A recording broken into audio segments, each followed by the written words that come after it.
Somos uma empresa que há mais de 13 anos investimos em tecnologia e capacitação para levar o supply chain da sua empresa a um outro nível. Bem-vindos à Level Group. A Level nasceu de um sonho de resolver os problemas da cadeia de abastecimento. Nosso propósito maior é difundir os preceitos do Fairtrade e gerar resultados sustentáveis para vocês.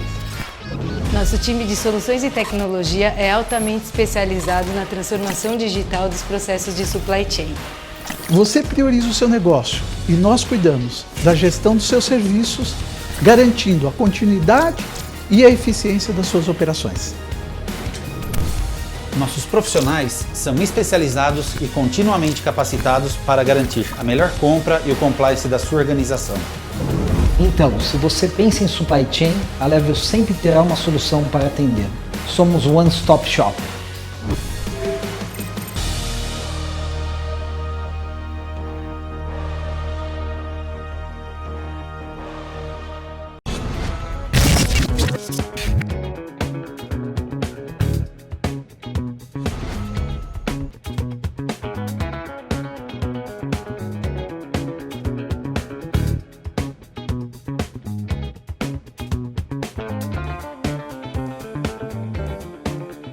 Olá pessoal, eu sou o André Gugel, membro do Comitê Executivo do Procurement Club.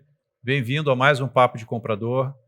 O Papo de Comprador é um programa com conteúdo relevante, com pessoas que são referência no mercado e tudo isso num papo bem descontraído para você. Olá a todos, o meu nome é Erika Riera e eu sou membro do Comitê Executivo do Procurement Club. O tema do nosso episódio de hoje é como contratar tecnologia e transformação digital. Quais as mudanças nos processos de compras e como o comprador tem que se adaptar em novas metodologias, TCO e outras análises para que agregue mais valor nessas contratações. Papo de Comprador é um programa que tem patrocínio de Avipan, Viagens Corporativas e Eventos, Level, Soluções Especializadas em Procurement e conta com o apoio da RIC Online. Olá pessoal, olá comprador, tudo bem? A gente está retomando, né, o nosso assunto aqui, nosso papo, que a gente está falando aí da contratação de tecnologia, né, para os compradores de tecnologia que estão nos assistindo. Na primeira parte, a gente falou aí um painel muito grande sobre o que o comprador precisa se ater, né, numa negociação com tecnologia, com empresas do setor de tecnologia, com soluções, enfim, as tendências e o que o comprador precisa olhar, né, para estar sempre up-to-date em relação a isso. Agora a gente vai retomar, né? E eu queria já começar com vocês aqui com uma pergunta, eu diria até uma pergunta desafiadora, que é a seguinte, né? A gente tem hoje no mundo, né, as famosas Big Techs, que inclusive países vêm até questionando, né, o poder de fogo, vamos dizer assim, que essas empresas têm, pelo fato que elas formam o mercado, elas formam criam até um modelo de se relacionar, né, que muitos países, até governos, vêm questionando. E a questão aqui é o seguinte, né? Qual a melhor forma, na opinião de vocês, que o comprador pode adotar para se relacionar melhor com as Big Techs? Né? Sem citar nomes, mas, assim, dado que é uma relação delicada no sentido da dificuldade, né, da complexidade, muitas vezes, qual é o caminho feliz, vamos dizer assim, para ter um bom relacionamento, para extrair o melhor da relação como comprador dessas empresas, né, dessas Big Techs? Alexandre, eu queria começar contigo, por favor. Claro. É um desafio, né? Eu acho que para as grandes empresas do nosso país é um grande desafio negociar com Big Tech, né? Porque às vezes tem um trade aí sobre a questão dos dados, principalmente, do que elas vão estar envolvidas no próprio negócio, né? Eu conheço histórias de que muitas vezes aquela Big Tech tinha um produto, né, um serviço interessante para aquela grande empresa, mas eu poderia expor de alguma maneira as minhas informações sensíveis para aquela Big Tech. Então, esse sempre foi um grande divisor, né? Obviamente que você tem, né, as leis estão para ajudar isso, né, para que os compradores possam, de fato, colocar as suas premissas, as suas restrições sobre uma série de coisas, se proteger juridicamente para que as Big Techs tenham, de fato, acesso e que provenham um bom serviço. Agora, pelo outro lado, quando a gente fala de médias empresas, ou até as grandes mesmo, né? As Big Techs, elas têm muito força para várias coisas, né? Então, elas conseguem te trazer boas redução de custos, né? Conseguem mostrar uma capacidade de se transformar e de crescimento, né? De trazer segurança, né? Principalmente para o negócio das empresas. Então, assim, acho que o desafio ali para negociar com essas Big Techs é, de fato, saber exatamente o que você está entregando para a mão delas, né? Ou seja, o que você vai mostrar, o que você está, de fato, querendo entregar, e se proteger, né? Com as nossas leis, nos proteger com as nossas características dentro da empresa, colocar restrições e regras bem claras, né? De acesso à informação, como que tem a LGPD hoje, que pode nos ajudar sobre isso. Então, a negociação hoje com as bigs, eu acho que tem que ser assim, né? Olha, acho que mais do que isso, que eu vejo muito com as bigs, né? E tem dois lados, tem outros dois lados que são ela primeiro participar dos seus KPIs, né? Eu conheço Big Techs que elas entram com o modelo, olha, como é que eu posso transformar o teu negócio a partir de agora com os meus serviços, né? Então, isso é um ponto importante. E que redução de custo que você está esperando que eu posso trazer para você? Então, esse é uma boa negociação com o comprador, muitas vezes, né? Trazer para a mesa essa big, ou seja, eu sei do seu tamanho, mas eu tenho aqui alguns KPIs importantes, quanto que você consegue contribuir. E eu tenho visto que elas são, de fato, muito engajadas em participar nos crescimentos dessas empresas. Bacana. E você, Rodrigo, qual é a sua dica aí para lidar com as Big Techs?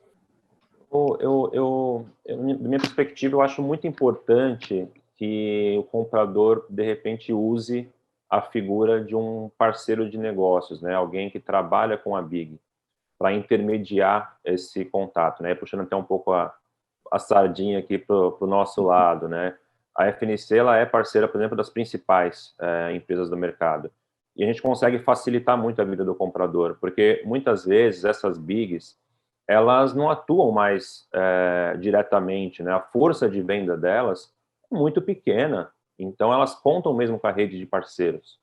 E essa força de vendas pequena faz com que as empresas não tenham tanta atenção assim desse time comercial das bigs. Então, quando você conta com o parceiro ele consegue te facilitar muito. Ele consegue descontos, né? Porque como parceiro ele tem um desconto muito agressivo em comparação quando você compra diretamente dessa big. E o parceiro consegue te ajudar com o melhor cenário, o cenário que muitas vezes, se você for direto, você pode superdimensionar ou pior, né, comprar algo que você não vai te satisfazer, não vai te atender. Então, eu acho que o parceiro ele consegue ser ali um braço direito mesmo, um consultor, para falar, olha, eu consigo melhores condições, eu tiro dúvidas, eu consigo, como o Alexandre falou, garantir, mostrar contratualmente falando KPIs ou mostrar a segurança que pode estar envolvida ali.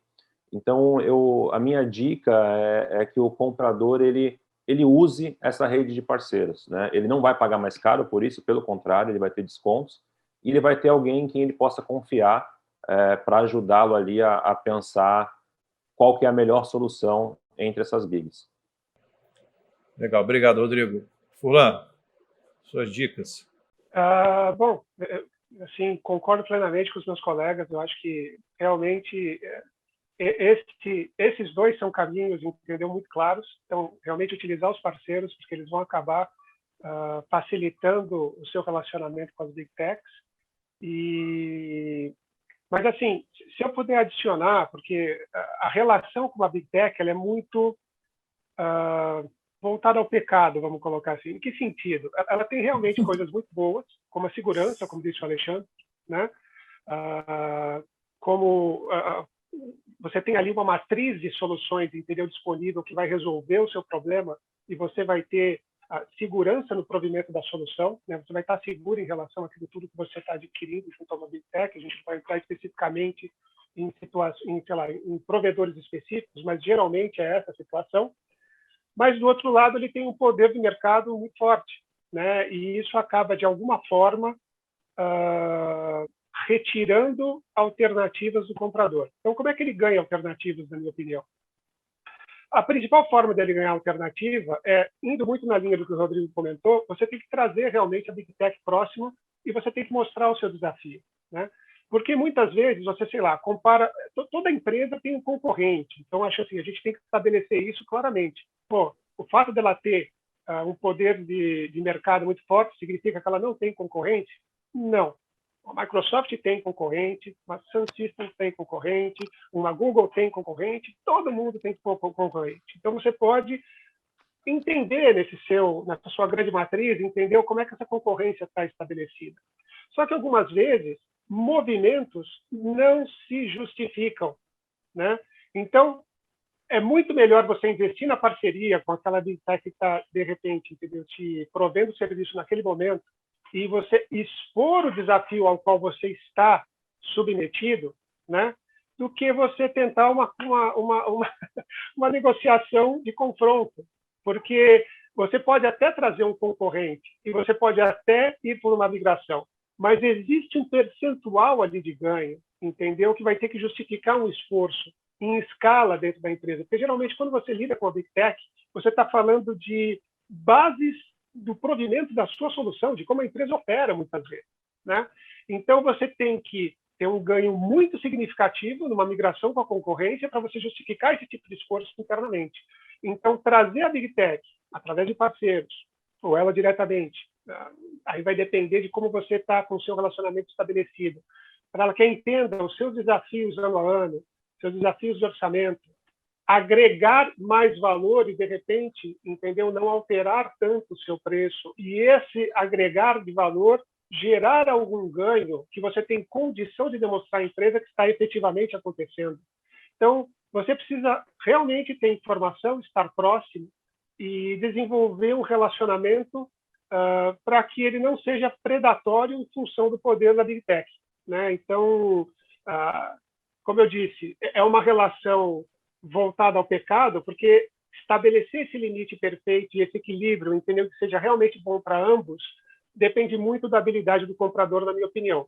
E uma dica assim muito, vamos dizer, operacional é, geralmente, quando você negocia com uma Big Tech, entendeu, no fechamento do ano fiscal dele, eles estão muito mais afeitos a te dar um desconto do que em outros momentos, né? Você está ali no fechamento do ano fiscal, tem meta para fechar, ele de repente tem um budget orçamentário que ele pode te ceder, ele pode utilizar parte de um valor específico que ele poderia utilizar, ele deveria ter utilizado para uma outra linha e te dar um desconto, né? E ele vai perder isso se por acaso o ano virar o ano fiscal. Então esteja atento a isso, né? Isso é uma oportunidade real que já utilizamos muitas vezes e realmente traz resultado assim de imediato que você consegue medir naquele momento. Excelente lembrança, viu, Fulano? Dica de ouro, né?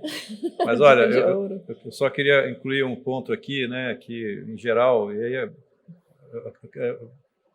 compradores mais antigos, né, eu falo pelos meus cabelos brancos, né, não davam muita bola para a questão de contratos, né? Só que eu acho que essas empresas, principalmente as americanas, né, um país que a questão jurídica é muito forte, né? Eles executam a risco que está no contrato, né? Então, eventualmente você recebe algumas visitas inesperadas com auditorias ou coisas que o valha. Uma dica que eu complementaria, se vocês me permitem, é que o comprador fique atento a todo o clausulado contratual que as Big Techs, não em geral, mas em especial as Big Techs colocam para regrar a relação entre elas e os seus clientes. Existem cláusulas não muito usuais para que, principalmente brasileiros, né, estão acostumados nesses contratos, né? Minha dica, se vocês me permitem aí um complemento, é que o comprador olhasse também toda essa questão contratual, que não é simples. Em geral, são contratos muito complexos, muito complicados. E importante, né, André? O que você está falando é super importante, porque normalmente esse contrato é imposto, né? Eles têm pouquíssima flexibilidade, às vezes nenhuma flexibilidade para qualquer intervenção nas cláusulas contratuais, né? Pois é. Então, dependendo da empresa, das suas cláusulas de compliance, mesmo nas questões de entrega, né, como você acabou de dizer, como não existe flexibilidade, se o comprador não está atento, às vezes você pode ter problemas. Em geral, o que as empresas oferecem é mais de um tipo de contrato, né? De licenciamento, enfim, você tem que avaliar qual deles faz mais sentido para você no momento que a empresa está passando, futuro e crescimento, etc. Então, vamos lá. Eu só queria fazer uma adição, se você me permite. Sempre. Eu acho que tem um mercado que a gente já percebeu, entendeu, que hoje tem oportunidade. Você tinha, por exemplo, no mercado de telecom, serviços de dados, né? Você tem ali, sei lá, 3, 4 grandes empresas, entendeu, nacionais, que sempre foram as que ditaram as regras do mercado. Hoje você tem boas opções em mercados de nicho, com empresas competitivas, bem estruturadas. Eu não estou dizendo que isso aconteceu, entendeu, across the board, nos outros mercados de big tech, né? Mas você pode desafiar algumas vezes soluções internas como comprador e buscar empresas de menor porte que, de repente, podem fazer uma parte do serviço também, né? Então, você tem que estar antenado, tem que ter informação e tem que buscar essas alternativas, né? Então, agregar valor e nunca se acomodar é realmente importante. E algumas vezes não ter medo da migração. Você não precisa migrar todo o seu portfólio de solução com a Big Tech, mas você pode olhar uma parte ou outra parte que pode vir a te adicionar algum valor e num preço muito mais competitivo e com boa qualidade de serviço. Então, eu acho que isso a gente pode também ficar atento. Só ponderando o que você disse, né, o Furlan, assim, as Big Techs já perceberam eventualmente esses movimentos, né, e muitas vendem combos de produto, né? Ou seja, você não consegue separar, eu só quero esse e o resto eu vou contratar de outras empresas menores ou empresas de nicho, etc., né? Muitas empresas percebendo esse movimento, falaram assim, não, meu produto eu vendo num combo, está tudo aí dentro e usando ou não, está aí, eu só vendo o pacote, né? O meu contrato é estruturado desse jeito. É porque, assim, é um jogo que você tem os dois lados, né? E só um ponto também que eu acho, só fazendo um gancho no outro programa que a gente gravou sobre contratação de startup, a gente fez uma pergunta aqui provocativa para os nossos entrevistados, se eles topariam trocar o SAP por um RP disruptivo de uma startup, né? Quando a gente estava falando de risco, né? Muita gente olha risco de startup, são uma empresa nova, aquela questão financeira, saúde financeira. E aí eu senti que o pessoal ficou, não, peraí, também não é assim e tal. Então, existem algumas restrições. Eu fiz uma pergunta bem provocativa, né? Sim, você olhando para um cenário, entendeu, absolutamente radical, né, e você colocando para a pessoa, olha, uma migração completa, eu acho que a maioria dos stakeholders do outro lado vai adotar uma postura conservadora, né? Então, assim, é uma situação realmente complicada.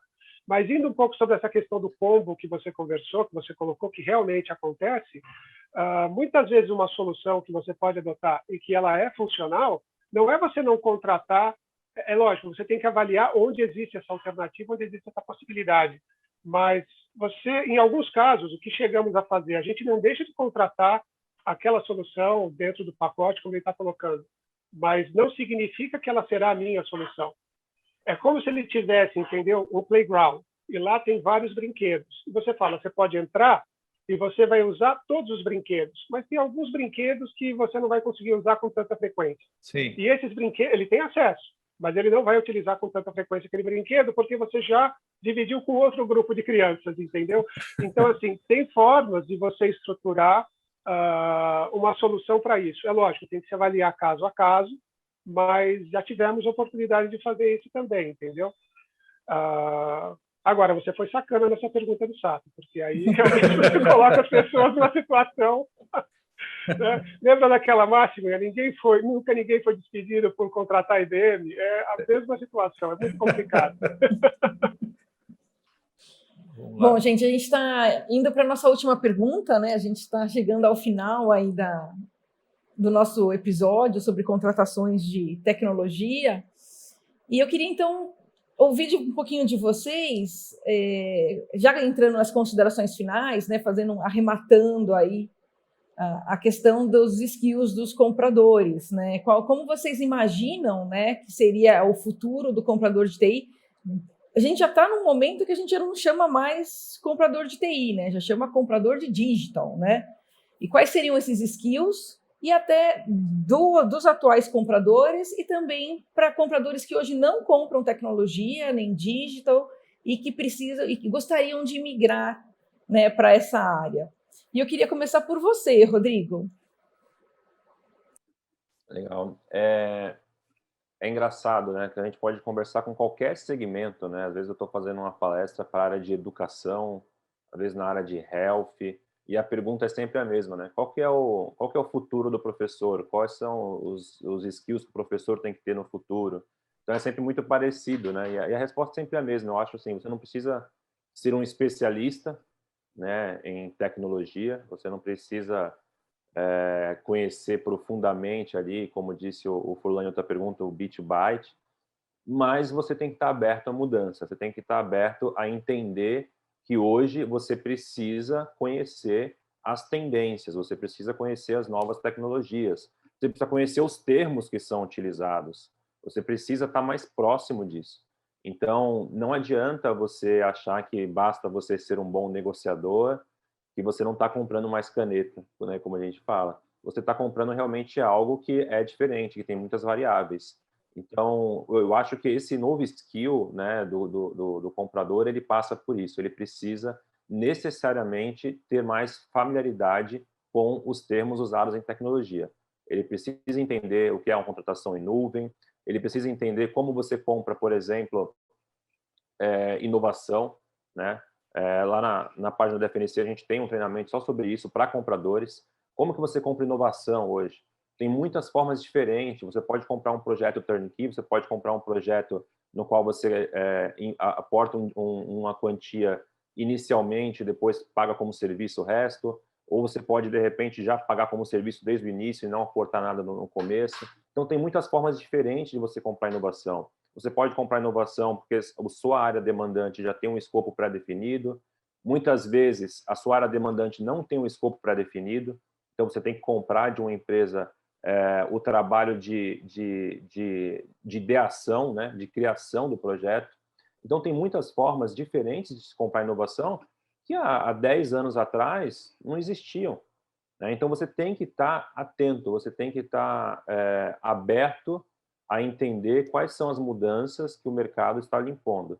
Tecnologia não faz mais parte daquele grupinho restrito de profissionais de TI. Hoje, tecnologia está em todos os segmentos, em todas as profissões.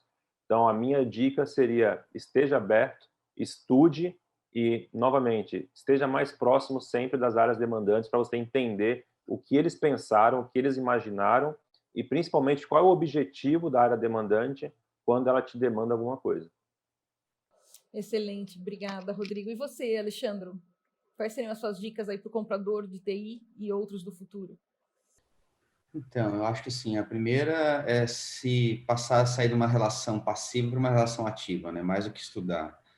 Precisa conhecer um pouco do teu mercado que está envolvido. Hoje, no passado, tinha essa tendência de que você vai olhar para o teu business e vou procurar os meus concorrentes do meu próprio negócio.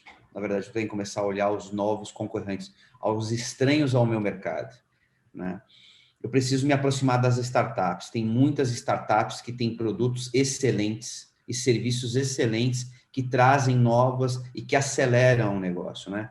O mindset desse comprador, ele tem que passar a ser uma pessoa mais curiosa, né? Ele não é mais o que vai lá e que faz uma RFP, recebe um monte de proposta, cataloga no Excel e diz o seguinte: esta empresa é o melhor preço.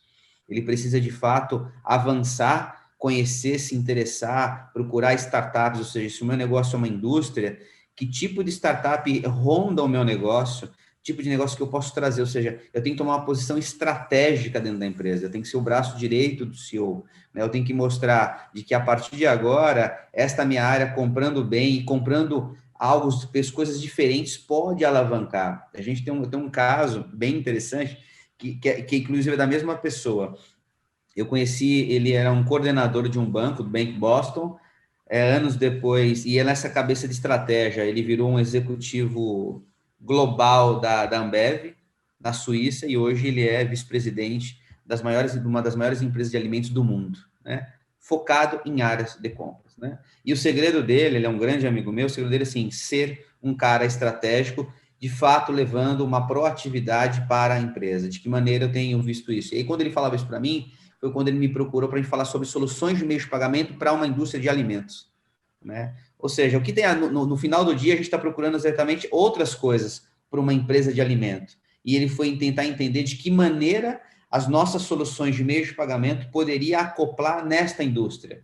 Ou seja, e ele, ok, mas ele é um vice-presidente. Pelo contrário, não está me dizer que alguém operacional não pode ser ali, ser uma pessoa incomodada, dizer o seguinte, caramba, eu trabalho nessa indústria, eu trabalho nessa empresa de serviço, trabalho nesse negócio, de que maneira que eu posso olhar algo diferente e trazer para minha companhia, para acelerar a minha companhia, para mostrar. Então, o comprador, ele passa a ter um papel fundamental dentro da empresa, de ser algo que pode ser de fato, porque ele está olhando para tudo, né? Eu estou vendo coisas novas acontecendo, chegar para o CEO, para a diretora e olha, vi uma empresa ali, vi alguém está fazendo aqui, ou seja, ele tem que tomar uma postura diferenciada a partir de agora. Lembra que eu falei desde o nosso começo das nossas conversas, foi o mindset dele tem que mudar, o mindset dele de digital tem que mudar, tem que a cabeça mais aberta, mais ampla. Então, e aí um pouco mistura, né? Sobre a questão do hoje e a questão do futuro. Ele tem que ser um estrategista, ele tem que ser uma pessoa altamente proativa e buscar transformações a partir de agora.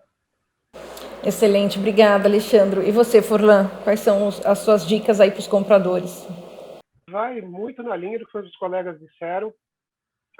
No fundo, você tem que ter um protagonismo, né, dentro da empresa. Você tem que transformar, você tem que comprar a briga desse protagonismo constantemente. E o comprador tem que ter uma self-conscious, né? Ele tem que olhar para si mesmo e falar, ok, qual é o meu papel? Como é que eu vou agregar valor? E onde estão os caminhos dentro da indústria, dentro da empresa na qual estou inserido, no meu ambiente, no meu ecossistema, para que eu percorra isso. E ele tem que construir modelos mentais, o plano A, o plano B, o plano C, o plano D, né? E ele tem que ser um personagem ativo na realidade dele, né? Isso vale, na minha opinião, para tudo, né? E assim, quando a gente olha muito as áreas de compras das empresas, elas estão, infelizmente, ainda se vendo muito como processo de compras, execução do processo de compras, terceirização operacional do processo de compras. São coisas modorrentas e são coisas, entendeu, muito estabelecidas no chão, no dia a dia, que, ok, precisa. A gente tem que ter isso, como em qualquer área, você tem que ter atividades operacionais que vão, vamos dizer, carregar o piano da execução diária das atividades dentro de uma companhia, né? Mas você precisa ter no comprador também aquele 20% de inspiração na hora de você criar uma obra de arte. Ele precisa ter consciência de que o trabalho dele agrega valor. E ele precisa trazer essa realidade de forma ativa e protagonista na realidade dele, né? Então, eu acho que é muito radical dizer que ele tem que crescer o cérebro, ele tem que desenvolver o cérebro dele, mas quando eu digo essa coisa de usar o cérebro, ele tem que ter a consciência de que ele precisa ser um ser pensante dentro da atividade que ele desenvolve. E muitas vezes o que a gente vê é o processo muito ali limitando, enquadrando, entendeu, a execução das tarefas. Então, como disse o Alexandre, desafiar esse mindset que já está estabelecido, entendeu, na forma como o trabalho é executado, muitas vezes, dentro da companhia, entendeu, across the board, tem que ser alterado, né, e com urgência. E isso a gente vê muito, infelizmente, acontecer em compras de TI especificamente. Por que TI? Porque TI altera demais. Tem muito desafio associado, né? Então, você precisa estar antenado com tais alterações e comprar briga, como eu disse, né? Comprar o protagonismo, ter o accountability. É isso. Legal, eu queria só concluir, eu gostei muito de uma coisa que você falou, Rodrigo, que categorias que até então não tinham nada a ver com TI estão cada vez mais ficando com cara de TI, né? Porque a tecnologia está avançando em várias áreas, né? E eu me lembro de uma vez que eu, conversando com um pessoal, falei assim, olha, para quem está acostumado a comprar porca e parafuso, um setor que vende porca e parafuso, amanhã depois vai negociar com o Uber dos parafusos, vai surgir um cara, será que já não tem? Nem sei. É outro bicho, é outra conversa, né? Outra discussão, enfim, tudo diferente, né? Mas eu concordo com o que você falou, Rodrigo, acho que o mundo vai caminhar para isso. Bom, pessoal, o papo está ótimo. Mais uma vez, né, Érica, ficamos com aquela sensação que tinha muito mais assunto sobre esse tema, né, cada vez mais atual, mas a gente vai ter que ficar por aqui. E, comprador, segue a gente, acompanha lá os nossos episódios no YouTube, né, nós temos vários episódios. cada vez mais se falam um com o outro, né, o Érica? Se complementam. Ativa o sininho para os próximos, compartilha com os amigos e na semana que vem tem mais. Tchau, tchau, pessoal.